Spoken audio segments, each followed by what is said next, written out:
Assalamualaikum warahmatullahi wabarakatuh. Bismillahirrahmanirrahim. Alhamdulillahirabbil alamin. Santri-santri kelas 2 semuanya yang berada di rumah, mudah-mudahan senantiasa dalam keadaan sehat walafiat.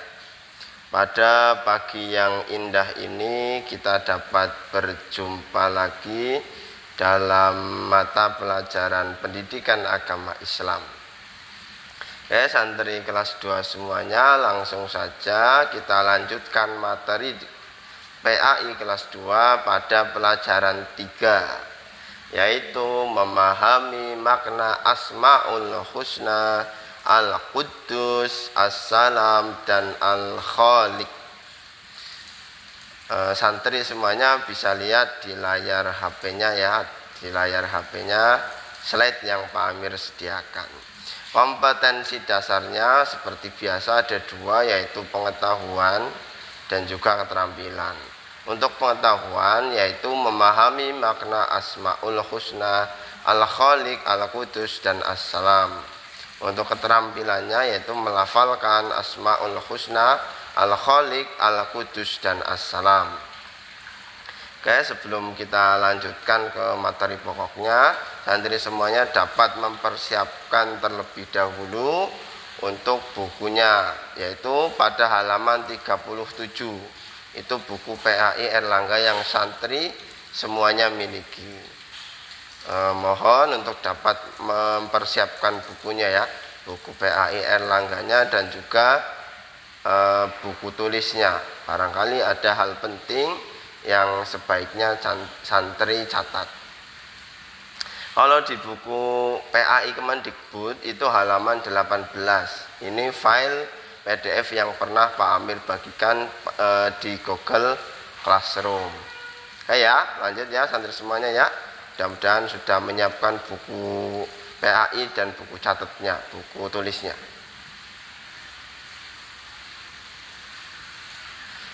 Oke, yang akan kita pelajari pertama Asmaul Husnanya yaitu Al-Khaliq. Oke, sebelum tahu Al-Khaliq kita harus tahu dulu yaitu mengenai Asmaul Husna. Asma artinya nama-nama. Biasanya kalau di bahasa Arab al-asma gitu ya, artinya nama. Husna atau al-husna artinya yang indah atau yang agung. Jadi kalau digabungkan Asmaul Husna artinya adalah nama-nama Allah Subhanahu wa Ta'ala yang indah atau yang agung, ataupun nama-nama yang indah atau yang agung bagi Allah Subhanahu wa Ta'ala. Itu pengertian dari Asmaul Husna. Kemudian kita masuk yang akan dibahas Asmaul Husna yang pertama yaitu Al-Khaliq. Al-Khaliq. Al-Khaliq artinya Maha Pencipta. Jadi Allah Subhanahu wa Ta'ala yang Maha Pencipta. Kemudian apa yang diciptakan oleh Allah Subhanahu wa Ta'ala yaitu makhluk. Jadi yang diciptakan Allah itu disebut dengan makhluk. Ada apa saja, misalnya alam semesta. Alam semesta ya banyak sekali, ada matahari, planet-planet, bulan, bintang, sungai, laut, gunung, dan seterusnya. Kemudian ada lagi hewan. Hewannya bermacam-macam sekali. Ada lagi makhluk itu tumbuhan. Ada lagi makhluk itu manusia. Kita semua juga makhluk. Artinya yang diciptakan oleh Allah Subhanahu wa Ta'ala. Kemudian ada lagi jin, setan, malaikat, semuanya adalah makhluknya Allah, yaitu ciptaannya Allah. Ingat-ingat ya santri semuanya, Allah itu Al-Khaliq yang Maha Pencipta. Yang diciptakan Allah itu disebut makhluk. Begitu ya.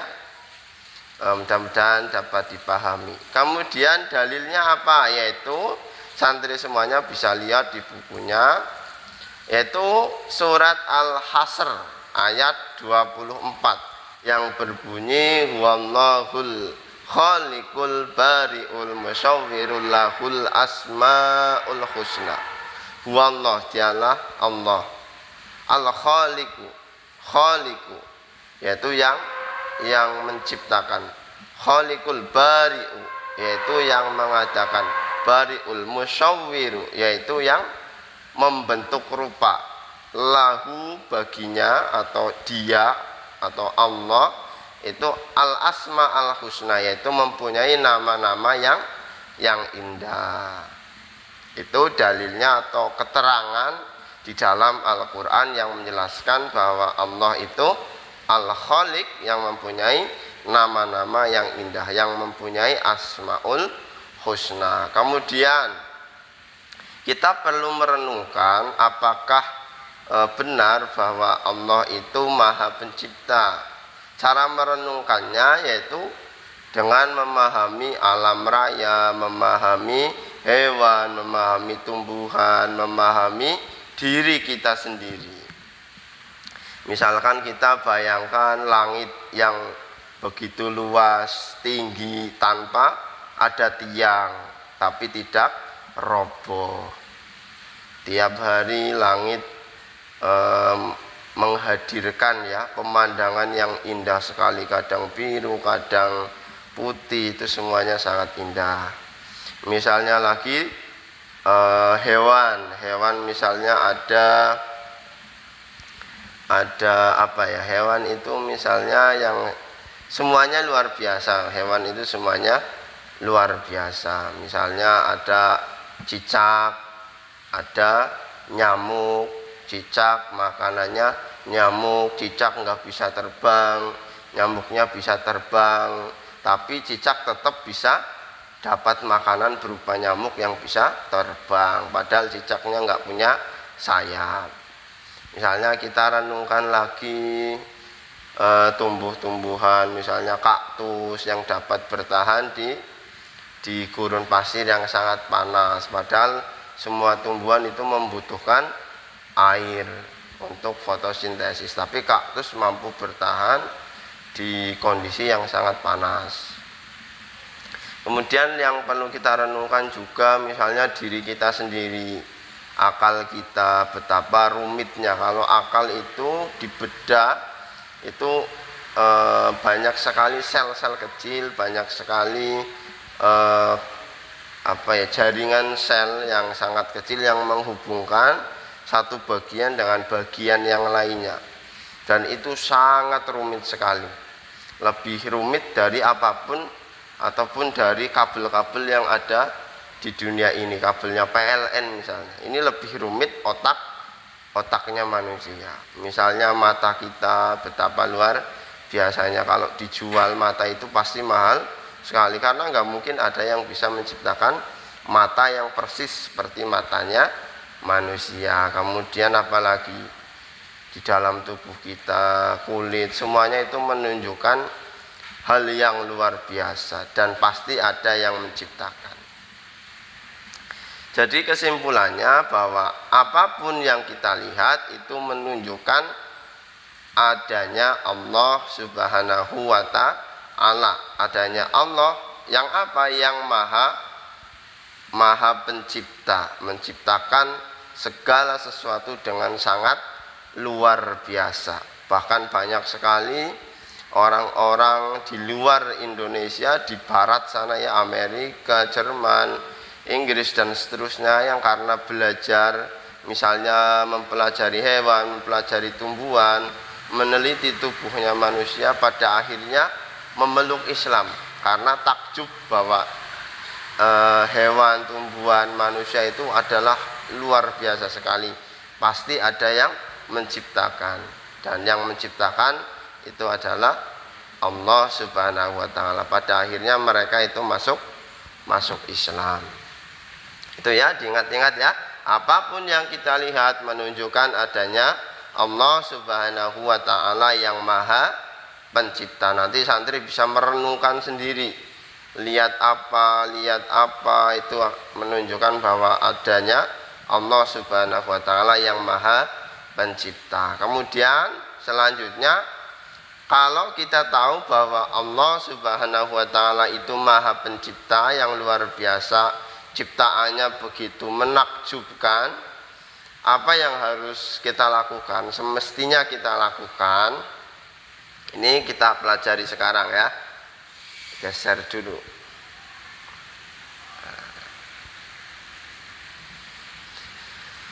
Yang semestinya kita lakukan karena tahu bahwa Allah Subhanahu wa taala adalah Al-Khaliq yang maha pencipta, yang mana ciptaannya itu pasti luar biasa, pasti menakjubkan. Pertama, sebagai orang Islam, kita semua harus bersyukur karena sudah diciptakan oleh Allah Subhanahu wa taala. Ya, kita semuanya harus bersyukur karena sudah diciptakan oleh Allah Subhanahu wa taala. Sehingga kita hidup lahir di dunia ini. Maka wujud syukurnya apa? Kita harus beribadah kepada Allah Subhanahu wa taala, ibadah sholat, ibadah baca Al-Quran, ibadah puasa, zakat, suatu saat kalau mampu berhaji, seperti itu. Kemudian tidak merusak ciptaan Allah Subhanahu wa taala. Jadi karena kita tahu Allah yang menciptakan segala sesuatu, kita sebagai manusia nggak boleh merusak ciptaannya Allah. Misalnya hutan kita tebangi, kemudian sungai kita kotori, laut kita cemari, itu nggak boleh. Itu namanya merusak ciptaan Allah. Makanya yang selanjutnya, yang ketiga yang harus kita lakukan justru kebalikannya, yaitu merawat ciptaan Allah Subhanahu wa taala. Jadi laut dijaga, jangan dikotori dengan sampah-sampah, sungai, gunung, hutan jangan ditebangi dan seterusnya. Misalnya hewan, punya hewan juga harus dikasih makan, dirawat dan seterusnya. Kemudian tanaman juga harus dikasih pupuk, disirami air dan seterusnya. Dan juga jangan lupa diri kita. Diri kita juga harus dirawat karena kita juga ciptaan Allah Subhanahu wa taala. Kita harus menyayangi diri kita. Jaga kesehatan badan, kesehatan hati dengan banyak berzikir, beribadah, kesehatan pikiran dengan cara banyak belajar, membaca, menulis, mendengarkan ceramah-ceramah ataupun nasihat-nasihat yang baik. Kemudian selanjutnya yang keempat yang harus kita lakukan adalah memanfaatkan ciptaan Allah untuk kebaikan. Jadi karena kita tahu bahwa semuanya adalah ciptaan Allah, kita harus memanfaatkannya untuk kebaikan. Misalnya tangan untuk bersedekah, untuk menolong orang lain. Kemudian punya waktu digunakan untuk beribadah, untuk belajar dan seterusnya, banyak sekali ya. Jadi dimanfaatkan untuk kebaikan, bukan untuk keburukan, bukan tangan untuk mencuri, bukan lagi kaki untuk menendang orang lain, menendang teman, itu bukan juga ya santri semuanya. Jadi apapun yang kita punyai harus dimanfaatkan untuk kebaikan. Yang selanjutnya, tidak menghina ciptaan Allah Subhanahu wa taala. Karena kita tahu bahwa segala sesuatu semuanya itu adalah ciptaan Allah, maka kita sebaiknya tidak menghinanya.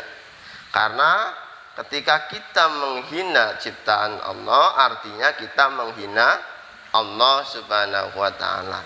Jadi misalnya lihat ada orang lain atau temennya yang kebetulan nasibnya tidak seberuntung kita, misalnya terlahir dalam keadaan buta misalnya, atau dalam keadaan tuli, kita pun nggak boleh menghinanya, nggak boleh memanggil si tuli, si buta, gitu nggak boleh ya. Karena semuanya ciptaan Allah, sudah ditakdirkan seperti itu ya. Kita tetap harus bersahabat, menghormatinya. Dan apapun Kita nggak boleh menghinanya karena semuanya ciptaan Allah. Kemudian yang terakhir yang semestinya kita lakukan adalah rajin belajar. Rajin belajar agar bisa membuat sebuah karya yang bermanfaat buat kehidupan manusia. Misalnya yang rajin belajar itu presiden kita yang ketiga. Misalnya itu adalah Pak Habibie. Itu kita tahu semuanya itu adalah seorang yang dapat menciptakan pesawat terbang. Itu kalau di negara Jerman itu sangat dihormati, sangat dihargai karena penemuannya Pak Habibie yang luar biasa.